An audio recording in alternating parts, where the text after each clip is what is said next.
Rose, tubig. Salamat, ate. Huwag kang mag-alala, makakahanap rin tayo ng pera pambili ng gamot mo.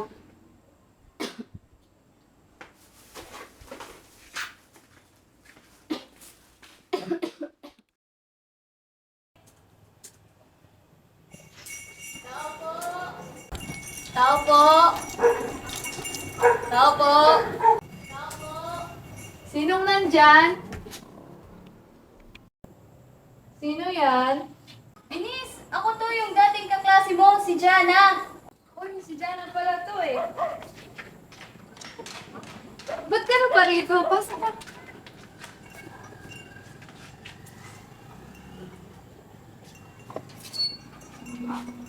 May... may kailangan sana ako sa'yo. Ano yun? Tara, pag-usapan natin sa loob.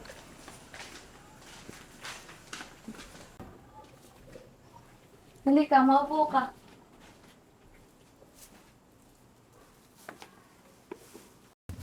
Anong kailangan mo? Manghiram sana ako ng pera kahit 1,000 lang. Pambili lang sana ng gamot kasi maluba na yung sakit ng kapatid ko. Ayoko nga. Baka hindi mo ako babayaran eh. Hampas lupa ka pa naman. Ano? Hampas lupa pala ah! Wala kang karapatan saktan ako dahil nasa teritoryo kita! Matagal na akong may galit sa'yo! Maldita ka!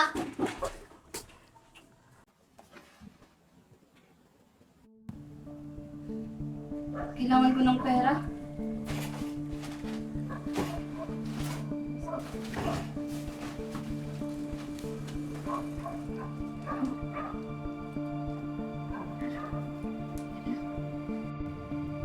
Huwag nangako ka! Buhay ka pa palang bruwa ka?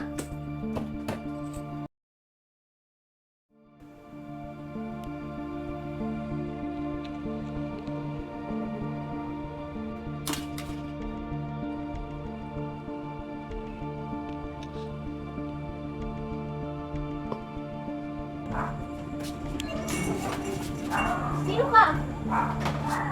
Ba't may dugo ka sa kamay? Ano ginagawa mo dito? Wala po, wala.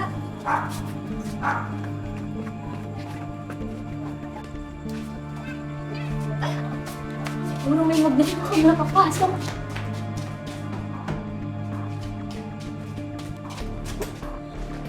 Madam!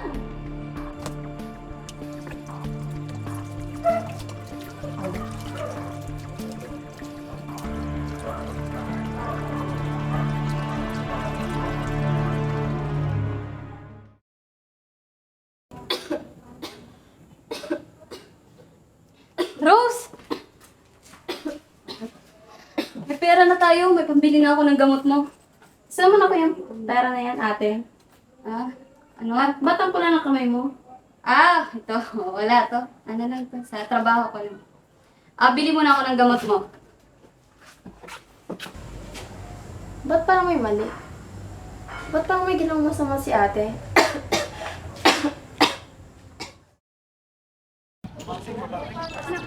Hoy, alam niyo ba yung balita?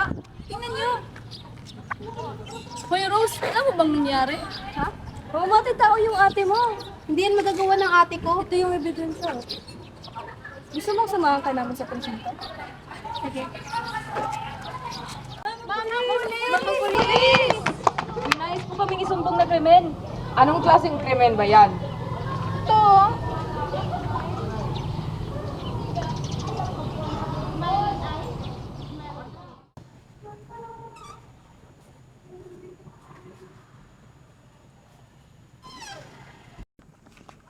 Magandang hapon po, Father.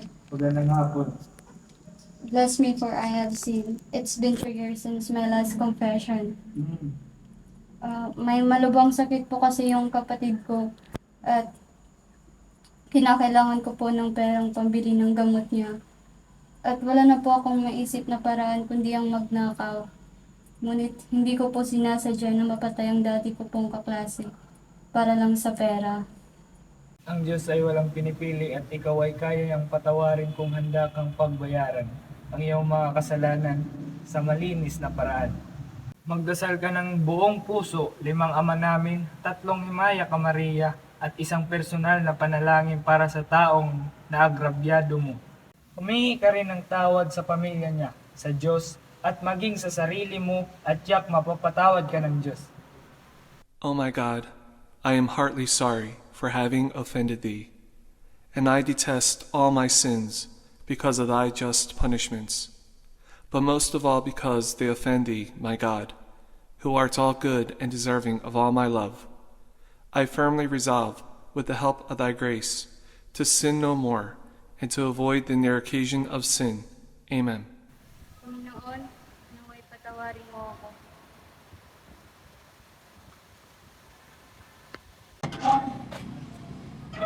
Huminto ka. Ikaw ba si Jana Chavez? Opo, bakit po? Ikaw ay may karapatang manahimik dahil inarasto ka namin sa salang pagpatay at pagnanakaw. Sa presinto ka na magpaliwanag.